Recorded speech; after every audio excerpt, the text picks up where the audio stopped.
बच्चों, आज हम इस वीडियो में कक्षा 8वीं बोर्ड परीक्षा 2024 इसका इंग्लिश का पेपर हल कर रहे हैं। ये जो पेपर 2.5 घंटे का होगा और 80 अंक इसका मैक्सिमम मार्क होगा। और इसके प्रत्येक प्रश्न का उत्तर बहुत ही अच्छी तरह से लिखकर हम आपको बताएंगे। इसमें निबंध, ऐसे, स्टोरी सभी एक साथ लिखे हुए मिल जाएंगे आपको। आप बस लास्ट तक देखें, सभी एक साथ लिखे हुए मिल जाएंगे। तो ये पूरा पेपर हल करके आपको बताएंगे। बस आप इसको अच्छी तरह से पढ़ें और वीडियो को ज़्यादा से ज़्यादा अपने दोस्तों के साथ शेयर करें और लाइक करें। और बच्चों, इसके अलावा हिंदी के, गणित के, सामाजिक विज्ञान के, संस्कृत के सभी पेपर लगातार अपलोड किए जा रहे हैं। आप हमारे चैनल पर जाएँ और उन्हें देखें और प्रैक्टिस करें। देखिए, इसमें पहला क्वेश्चन है, choose the correct option from the given option. यानी ये जो ऑप्शन दिए इनमें से करेक्ट ऑप्शन चूज करना है। और अगर आप चाहते हो कि इसका फोटो कॉपी मिले तो आप इसके वीडियो के डिस्क्रिप्शन में लिख दिया गया फेसबुक का, उस पर जाकर फेसबुक को फॉलो करें, उस पर आपको ये सारे मिल जाएंगे एक साथ। We should wash our hands eating food, यानी भोजन खाने से पहले हमें हाथ साफ करना चाहिए। तो इसमें पहले के लिए क्या है, बिफोर आ जाएगा। तो इसका उत्तर ए हो, बी इसका सही उत्तर होगा। यानी हमें खाना खाने से पहले हाथ धोने चाहिए। तो ये बी इसका सही हो जाएगा, बी ऑप्शन। और फिर Sita can read English novel. Sita English का नॉवल है वो पढ़ सकती है। इज वेरी इंटेलिजेंट, तो ये क्या हो जाएगा, सी इज वेरी इंटेलिजेंट। ये सीता लड़की है तो इसमें सी का उपयोग होगा। दूसरे वाक्य होगा उसमें सी उपयोग होगा। तो इसमें डी ये ऑप्शन सही हो जाएगा। फिर question number 3, Neha wants a new dress, यानी नेहा एक नई ड्रेस खरीदना चाहती है। सो ही गो टू मार्केट टुमारो, यानी कल वो बाजार जा सकती है। तो ये विल इसमें आएगा। फ्यूचर टेंस की बात हो रही है तो विल, ये सी इसका सही ऑप्शन हो जाएगा। सी ऑप्शन सही हो जाएगा। फिर क्वेश्चन नंबर 4 में देखिए, which of underline letter in the following words has a different sound, यानी ये वर्ड्स दिए गए हैं, इसमें जो अंडरलाइन जो लेटर है डिफरेंट साउंड कौन सा है। तो देखिए, इसको पढ़ने से आपको पता चल जाएगा। यहाँ रन, यहाँ सन और यहाँ फन है, लेकिन यहाँ देखो बी में पुट आ रहा है। पुट देखो, रन सन फन एक जैसे उच्चारण हो रहा है, लेकिन पुट आ रहा है इसमें, तो ये इस बी का है, ये बी ऑप्शन सही हो जाएगा। यहाँ पे बी लिखना है। फिर क्वेश्चन नंबर 5 देखिए, which of the following things is not related to games, यानी गेम्स से संबंधित कौन सी चीज नहीं है। तो रैकेट्स है, बैट है, हॉकी है, लेकिन ये नाइफ यानी चाकू ये नहीं है। तो ये बी ऑप्शन इसका सही हो जाएगा। फिर इसके बाद में क्वेश्चन नंबर 6 देखिए, honesty is the best policy, तो इसमें द उपयोग होगा ए, honest is the best policy. फिर इसके बाद में क्वेश्चन नंबर 7 देखिए, the meaning of the word mistake is, mistake meaning का, तो इसमें ये जो ये ब्लंडर है ये इसका क्या हो जाएगा, ये इसकी मीनिंग हो जाएगी। यानी मिस्टेक यानी गलती और ब्लंडर यानी गलती होती है, भयंकर जो भारी गलती होती है उसको ये गलती ही होती है एक प्रकार से। तो इसका ये जो मीनिंग है वो ब्लंडर हो जाएगी। सी ऑप्शन सही हो जाएगा। अब इसके बाद में पार्ट इसका सेकंड आता है, क्वेश्चन नंबर 8 से 11। इसमें देखिए, complete the passage given below using the correct word from the bracket, यानी जो ये ब्रैकेट में जो ये दे रखे मैंने ये वर्ड्स, इनका उपयोग करते हुए इनको कंप्लीट करना है। तो देखिए, पहला है वी हैव एक्टिविटी, तो इसमें we have no bag day, we have no bag day activity on every Saturday in our school. तो नो बैक डे, जो ये नो बैक डे ये यहाँ पे लिखना है, नो बैक डे। फिर एक्टिविटी इन आवर स्कूल, और फिर all the are very excited and enjoy the world day. तो ऑल द स्टूडेंट्स, या स्टूडेंट्स STUDENTS स्टूडेंट्स, यानी ये स्टूडेंट्स ये यहाँ पे लिखना है। फिर इसके बाद में दे प्ले मैनी गेम्स, यहाँ प्ले आ जाएगा, ये प्ले PLAY प्ले यहाँ पे लिखना है। They play many games, they also more story, they also read, यानी वो जो शिक्षाप्रद कहानी है वो भी पढ़ते हैं। इसके बाद क्वेश्चन नंबर 12 देखिए, write the plural of the following, इन वर्डों का प्लूरल लिखना है। तो लिफ, लिफ यानी पत्ती होती है, तो इसका लिव्स हो जाएगा, LEAVES, लिव्स यानी पत्तियाँ। टीचर का टीचर्स हो जाएगा, एस लग जाएगा, इसका आगे एस लग जाएगा, टीचर्स हो जाएगा, ये प्लूरल फॉर्म हो जाएगी। फिर प्रश्न नंबर 13 में देखिए, write the missing letter in the following words, यानी इस वर्ड्स में जो मिसिंग लेटर है वो आपको लिखना है। तो BEAUTIFUL, तो इसको लिखना दोबारा, BE आएगा, AUT, फिर IFUL, तो E और I इसमें आएगा। फिर ये दूसरे में एक्सपेंसिव यानी महंगा, EX आएगा, EXPENS, फिर IVE, एक्सपेंसिव। और फिर आएगा, we should avoid using mobile phone while driving, we remain safe, तो इसमें से करना है अनलेस या सो दैट। तो इसमें लिखना है, लिखा है कि we should avoid using mobile phone while driving, यानी जब हम मोबाइल ड्राइव करते हैं, यानी कोई साधन वगैरह चलाते हैं, तो उस टाइम में हमें मोबाइल का उपयोग नहीं करना चाहिए, ताकि वी रिमेन सेफ, हम सेफ रह सकें। तो सो दैट, सो दैट का मतलब होता है ताकि हम सेफ रह सकें, तो इसमें सो दैट ही आएगा, सो दैट। फिर इसके बाद में प्रश्न नंबर 15 देखिए, arrange the following words in proper order to make meaningful sentence, यानी जो ये सेंटेंस दिए गए इनको मीनिंगफुल सेंटेंस बनाना है। तो सुख, फिर डैश, डॉक्टर अशोक पर हेड हिज, तो इसका सही होगा, डॉक्टर अशोक सुक हिज हेड, डॉक्टर अशोक ने उसका सिर हिलाया। फिर people our educate we must, तो इसमें हो जाएगा, we must educate our people, हमें हमारे लोगों को शिक्षित करना चाहिए, we must educate our people हो जाएगा ये सही।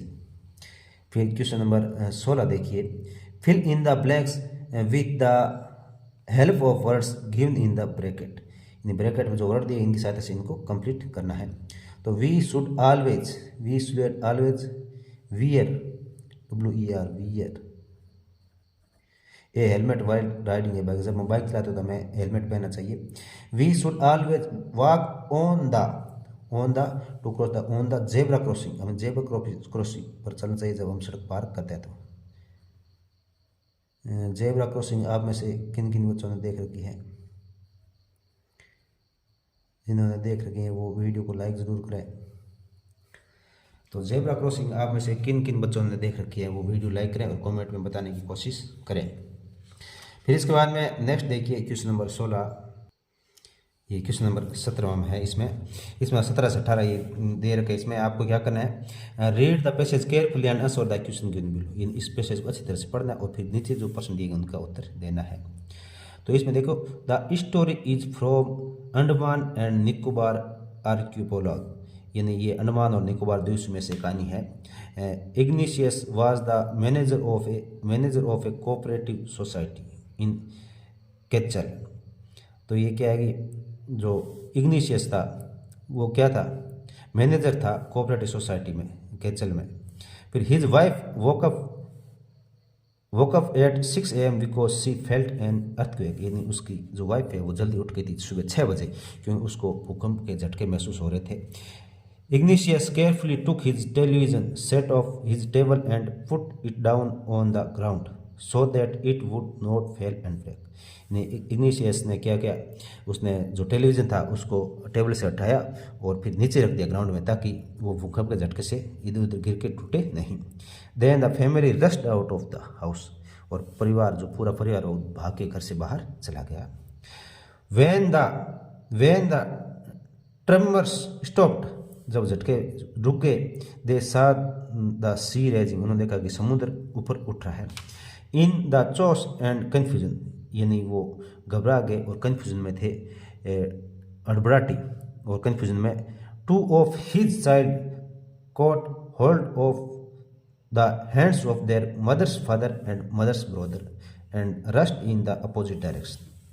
तो उनके जो दो बच्चे थे उन्होंने क्या कर रखा था, यानी उनकी माताजी के पिताजी का हाथ पकड़ रखा था एक ने, और एक ने जो माताजी का भाई है उसके हाथ पकड़ रखा था। And rushed in opposite direction, वो विपरीत दिशा में भागे जा रहे थे। ही नेवर सा देम अगेन, और उसने उनको दोबारा कभी नहीं देखा। His wife was also swept away, और उसकी वाइफ भी है वो स्वीप यानी उसमें पानी के साथ बहकर चली गई। Only the 3 other children who came with him were saved, और केवल जो 3 बच्चे उनके साथ में आए थे केवल वही बच्चे थे। तो इसमें अब इसके प्रश्नों का उत्तर है इसके आधार पर देना है। तो इसमें देखिए है what did Ignatius do in Katchal, यानी कैचल में उसने क्या क्या था। तो Ignatius was the manager of, यानी वो कैचल में क्या था, तो इग्नेशियस क्या था, मैनेजर था कोऑपरेटिव सोसाइटी में। फिर why did Ignatius wife wake up at 6 AM, वो 6 AM पर क्यों उठी थी। His wife woke him up at 6 AM because she felt N earthquake, यानी उसकी वाइफ ने उसको क्यों उठाया था ये कह रहा है। तो उसने उसको इसलिए उठाया कि क्योंकि उसको वो अर्थक्वेक यानी भूकंप के जो झटके वो महसूस हो रहे थे, इसलिए उसने उठाया था उसके इग्नेशियस को। Find out opposite word from the given passage, तो इसमें स्टार्ट का अपोजिट वर्ड स्टॉप हो जाएगा। स्टार्ट यानी शुरू, स्टॉप यानी रुकना, और फिर केयरलेस यानी सावधानीपूर्वक नहीं, और केयरफुल यानी सावधानीपूर्वक, और ये सावधानीपूर्वक नहीं असावधानीपूर्वक हो जाएगा। फिर question 18 what happen after the terminus stop, वो जो लहरें थी जो झटके थे रुके उसके बाद में क्या हुआ। After the tremors stopped the sea raising, यानी समुद्र ऊपर उठने लगा, लहरें ऊपर उठने लगी। What did the family do after feeling an earthquake, यानी परिवार ने क्या किया जब उनको भूकंप के झटके महसूस हुए। After feeling an earthquake the family rushed out of the house, यानी फैमिली बाकी घर से बाहर चली गई। इसके बाद में इसका नेक्स्ट देखिए, फिर इसके बाद में सी देखिए इसका what happen after Ignatius field the earthquake, यानी अर्थक्वेक जब उसको महसूस हुआ तो इसने इग्नेशियस ने क्या किया था। Ignatius carefully took his television set of, यानी उसने टेलीविजन सेटअप को उठाया इट्स टेबल के ऊपर से and put down on the ground, और उसको ग्राउंड पे रख दिया। इसके बाद में क्वेश्चन नंबर 19 और 20 में भी क्या है, ये पैसेज है, इनको अच्छी तरह से पढ़ना है और प्रश्नों के उत्तर देने हैं। तो देखिए before the giant waves slammed into the coast in India and Sri Lanka wild and domestic animal seemed to know what was about to happen, यानी जब वो समुद्र की जो विशाल लहरें वो भारत और श्रीलंका के महाद्वीप के जो किनारे हैं कोस्टल जो एरिया वहाँ पे जैसे एंटर हुई तो जो जंगली और जो घरेलू जानवर है वो सभी क्या हो गए, seem to know what was happen, और वो जंगली जो जानवर है वो क्या है, वो सब समझ गए कि क्या होने वाला है। दे फ्लीड टू सेफ्टी, यानी वो सेफ जगह पे भाग गए। According to eye witness accounts elephants screamed and ran for higher grounds, dog refuses to go to outdoor, flamingo abandoned their low-lying breeding areas and zoo animals rushed into their shelter and could not be enticed to come back out. enticed तो ये क्या कह रहा है कि जैसे ही वो लहरें आई तो जो जंगली जानवर और डोमेस्टिक घरेलू जानवर थे वो तो भाग कर क्या है सेफ जगह पर चले गए, और प्रत्यदर्शियों ने यानी जो जिन्होंने उसको देखा था उन्होंने कहा कि जो हाथी थे वो चिंगाड़ते हुए जो ऊंची जगह भी थी वहाँ पर चले गए, और कुत्ते हैं जो घर से बाहर जाने बंद हो गए, यानी जो घरों के अंदर है वो घरों के अंदर ही दुबके रहे। फ्लेमिंगो थे वो अपने जो ब्रीडिंग यानी प्रजनन एरिया है वहाँ से उड़कर ऊपरी जगह पे चले गए।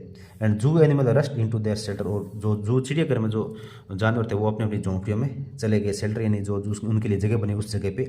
Could not entice to come back out, और उनको बाहर नहीं लाया जा सका, दोबारा उनको बाहर नहीं लाया जा सका।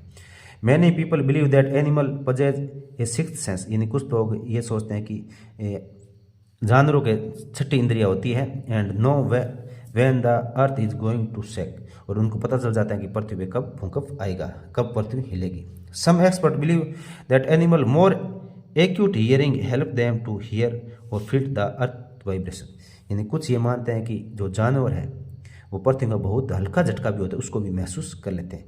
They can sense N approaching disaster long before human realize what going on, यानी जो मनुष्य है वो जब इसको समझते हैं उससे बहुत समय पहले ही ये जानवर उस चीज़ को भांप लेते हैं कि ये कुछ ऐसा कुछ होने वाला है। तो प्रश्न 19 में देखिए, what happen to the wild and domestic animal before the giant wave slammed into the coast in India and Sri Lanka. यानी इंडिया और श्रीलंका के कोस्ट में जब बड़ी बड़ी लहरें एंटर हुई तो उससे पहले जानवरों में क्या प्रतिक्रिया थी। तो before the giant wave slammed into the coast wild and domestic animal seem to know what was about to happen, they feel to safety.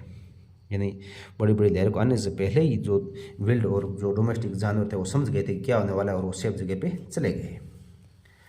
फिर explain the I witness account of elephant, dogs, flamingo and other जू animals. यानी दूसरे जो जानवर उनके क्या प्रतिक्रिया थी इसके बारे में लिखना है। तो according to eye witness account, elephant screamed and ran for higher accounts and dogs refused to go outdoors,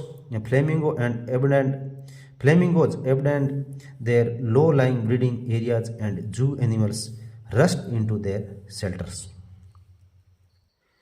उसके बाद में इसका सी है, what do many people and some expert believe. जो कुछ लोग हैं, बहुत सारे लोग और कुछ एक्सपर्ट क्या बिलीव करते हैं। Many people believe that animal possess six sense. यानी जो बहुत सारे लोग तो ये सोचते हैं कि जानवरों की छठी इंद्रिया होती है जो क्या है कि कोई भी खतरा होता है उसको भांप लेती है। और सम एक्सपर्ट बिलीव दैट, कुछ एक्सपर्ट बिलीव करते हैं animal more acute hearing help to them hear or feel the earth vibration, earth vibration. यानी जानवर अपने क्या है इसकी सेंस, यानी उसको किस चीज़ को पहचानने की इतना क्षमता होती है कि वो बहुत हल्के झटके भी पड़ते हैं उसको वो पहचान लेते हैं।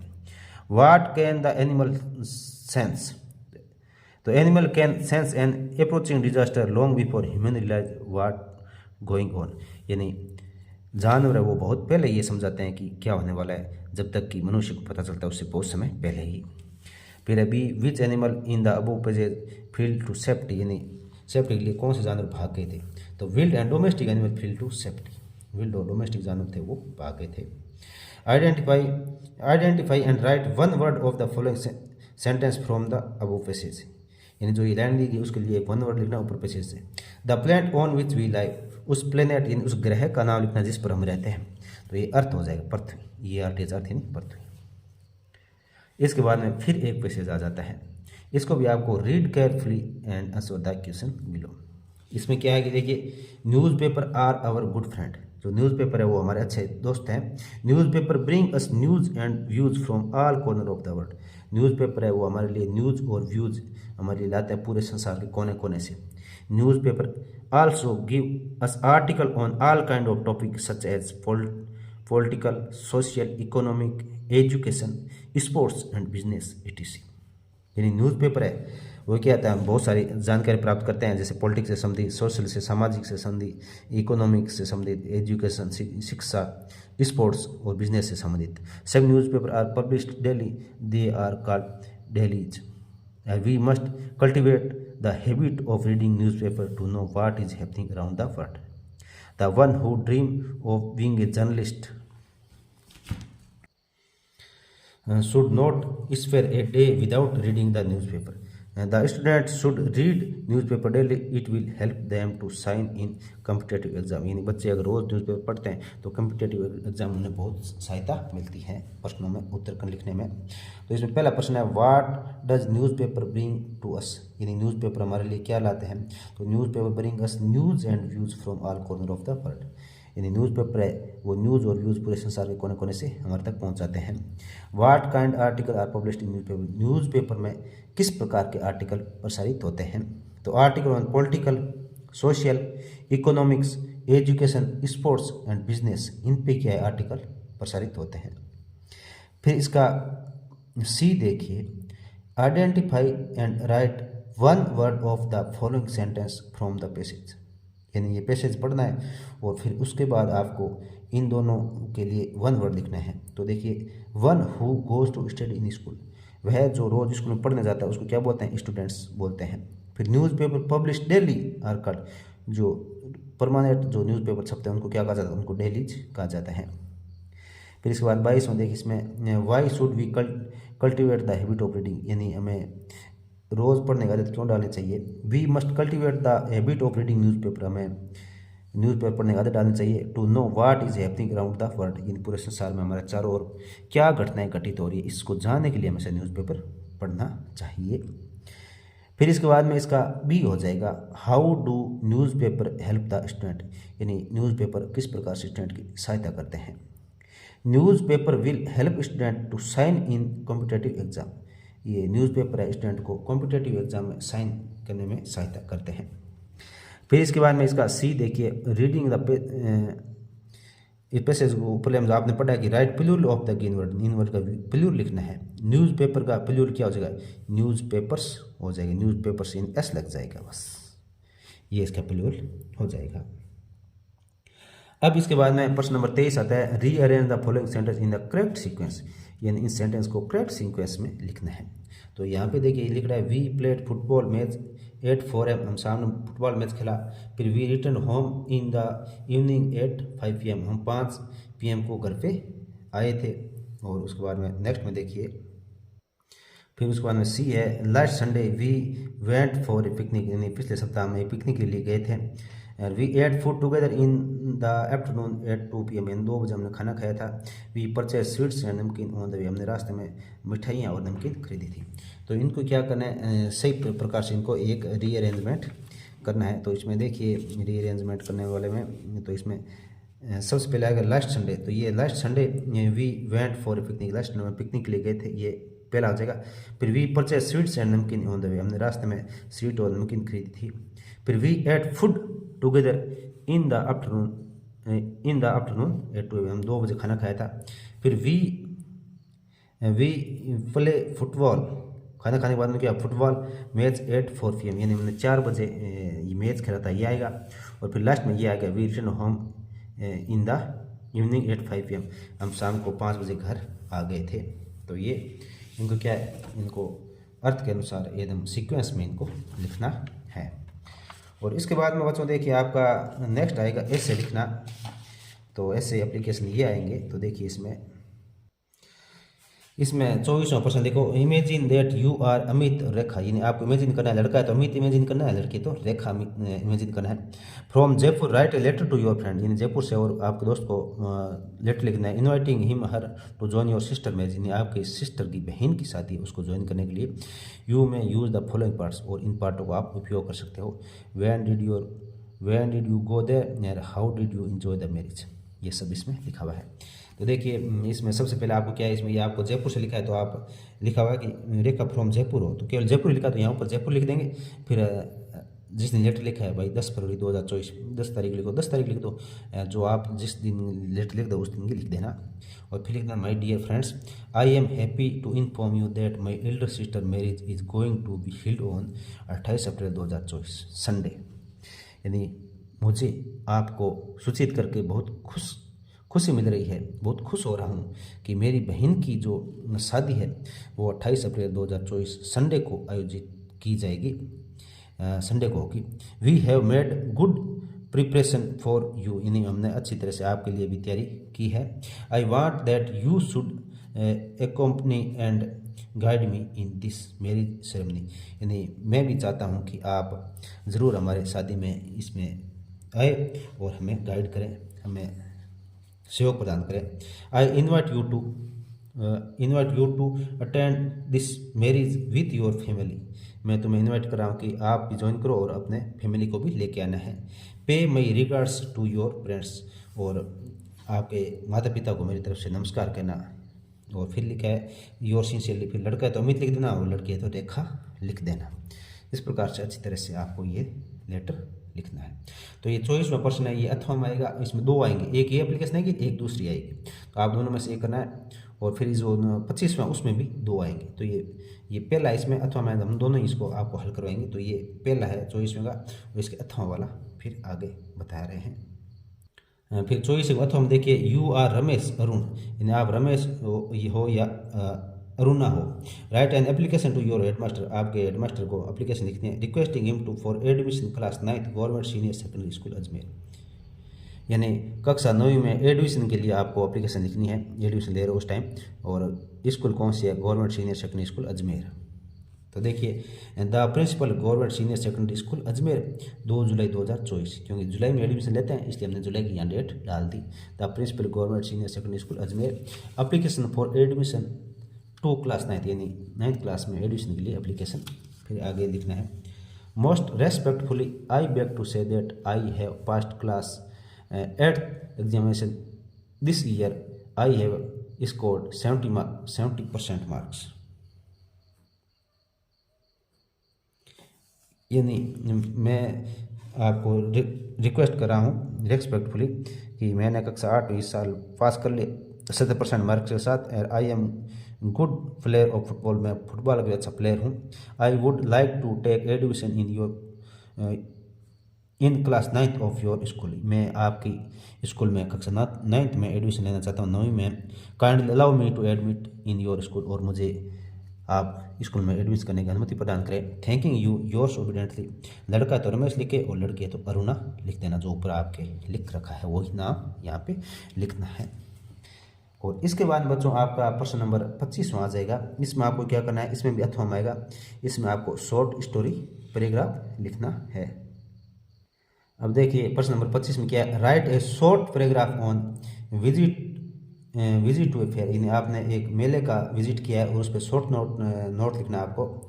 यू में यूज द फॉलोइंग क्लूज, यानी इनको उपयोग कर सकते हो इन वर्ड्स का। रीच पहुंचना, शॉप दुकान, मेरी गो राउंड, फिर झूले के बारे में, सर्कस, इंजॉयड, रिटर्न, ये कब वापस आए, इन शब्दों का उपयोग आप कर सकते हो। और इस चित्र को देख के आपको क्या करना है, 100 शब्दों में एक अच्छा सा पैराग्राफ लिखना है। तो देखिए इसका उत्तर, तो इसका उत्तर देखिए, last Sunday I went to visit the fair of our city with my friends, यानी पिछले सप्ताह मैं मेरे दोस्तों के साथ जो शहर का जो मेला उसमें गए थे। We reach the site by bus, हम और उस साइट जो जगह थी वहाँ पे बस से पहुँचे थे। देयर वर मैनी शॉप्स, वहाँ बहुत सारी दुकानें थी, जैसे स्वीट्स की दुकान, जैसे स्वीट की दुकान, had Laddu, jalebis and gulab jamun, मिठाई की दुकान थी, उसमें लड्डू थे, जलेबी थी, गुलाब जामुन थे और दूसरी चीज़ें थी ETC। नमकीन shop had potato chips, samosa ETC, यानी जो नमकीन दुकान थी उसके आलू चिप्स थे, समोसा थे और अन्य चीज़ें भी बहुत सारी थी। देयर वर यूटेंसिल शॉप, यानी वहाँ बर्तनों की दुकान भी थी। क्लॉथ शॉप, कपड़ों की दुकान थी। टॉयज शॉप, यानी खिलौनों की दुकान थी। There were a large number of people, वहाँ बहुत बड़ी संख्या में जो लोग थे वो आए हुए थे। People were enjoying with their मेरी गो राउंड, यानी पीपल जो लोग हैं वो उस मेरी गो राउंड झूला है उसमें आनंद ले रहे थे।